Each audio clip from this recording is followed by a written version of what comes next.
السلام عليكم ورحمة الله وبركاته.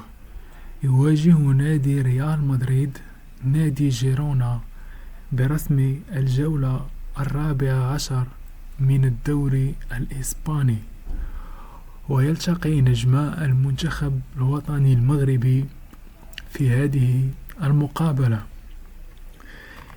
ويحتل نادي ريال مدريد المركز الثاني ب10 انتصارات، تعادلين وهزيمة واحدة،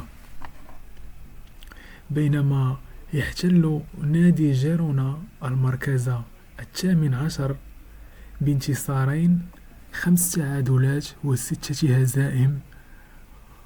ويهدد شبح النزول للقسم الثاني نادي جيرونا وأصدقاء أوناحي.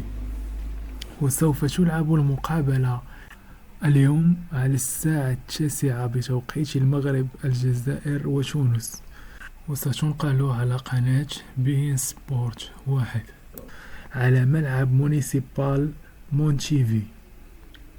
كل الحظ والتوفيق لكلا الفريقين. المرجو الاشتراك والضغط على زر الإعجاب دعماً لنا لتقديم توقيت المقابلات. شكراً.